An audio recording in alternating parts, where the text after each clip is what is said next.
It's your boy, Young Equity Chris. It's your boy, Young Equity Devin. Let's get it. All right, today we're going to be talking about ETFs, and we're going to throw a couple of them out there. And the first one we're going to talk about is VOO. Okay, so that is a Vanguard 500, right? So they're tracking what they believe to be some of the 500 best companies in the United States.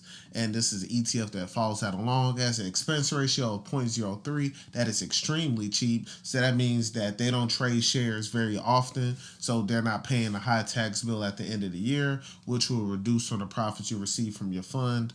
Something like an ARK Invest type ETF, that's a high expense ratio because they're constantly trading, trying to beat the market as much as they can in that type of ETF.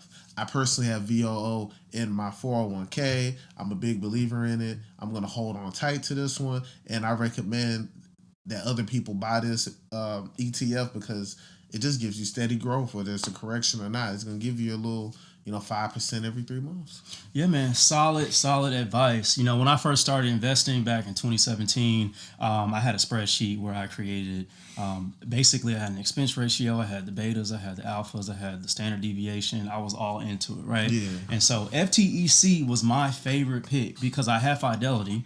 And when you use Fidelity, they give you free trades if you use their index funds. So I understood that at the time tech was booming. You had Apple, you had Microsoft, you had all those companies back then, Facebook, right, Fame. And when I put my first investment in, it nearly, I want to say either 2.5 or 3x during that time. And I didn't really do a lot of profit taking, but I did hold. If I were to hold to this day, I'd be up 4x, but it's all good. This is my baby, right? Yeah. So this is where it first started. Let me tell you about the asset allocation, right? So the top 10 holdings of FTEC, which is Fidelity's tech, Apple, Microsoft, Visa, Nvidia, MasterCard, PayPal, you got Adobe, you got Intel, you got Cisco, you got Salesforce. So huge companies, great companies, right? And like Chris mentioned, the expense ratio is trading at 8 cents on the dollar. It's performing well, outperforming the market whenever you need it to. As of right now, it's up 45% on the year, which is really great. In the past month, it's up 7.16%, which is, that's solid. Anything that's around close to the 7 to 10 range is perfect gains. Okay, yeah, that's really good. Because right now the stock market has been pretty much up and down. People have been taking L's or not. But, 17%, man, you got to take that and run. And there's another one that you want to talk about, right? What's considered an ETP, an exchange traded product. And that's SQQ. Yeah, so SQQ is very interesting, right? So don't be afraid of this, right? On the year, it's actually trading down, right? A negative 74%. But what happens is when there's a bull market, this is actually being shorted. So if you know that they're going to be 52-week highs in the NASDAQ, then you could short this ETP. But if you feel like it's about to be a bear market, then this thing goes to the moon. So it's an actual inverse of what's going on in the daily trading activity. What are your thoughts on that? I think that's very interesting. I think that's very risky because we've known that the S&P 500 has performed at an average about 8 to 10% over the last 30 years.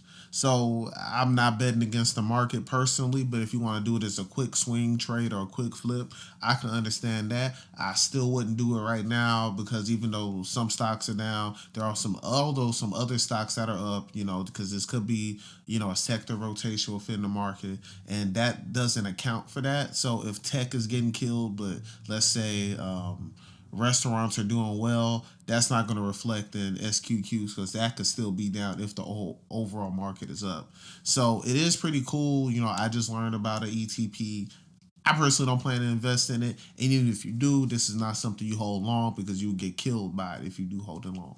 Yeah, man. Great advice. I'm going to say let's buy it because I'm getting, listen, buy it. Because this is here. Look, I'm getting a lot of information that is dictating that there's going to be some type of bear market, right? Yeah. A lot of people are talking about, the inflation came out to 5.4%. This is going on with the Fed. The housing bubble. you know, a lot of stuff is coming out where everybody feels like there's going to be a market correction or some type of pullback, similar to the one that happened in March, similar to the one that happened in March 2021. So if that happens, this thing goes to the moon. I say, why not get involved with something like that to, you know, leverage what you have going on and hedge your bets? Why not? Okay, man. Yeah, You heard it from Young Equity Devin himself. But again, I am not a financial advisor. And I'm not an expert. Thank you guys for tuning in. It's your boy Young Equity Chris. It's your boy Young Equity Devin. Let's get it. Let's go.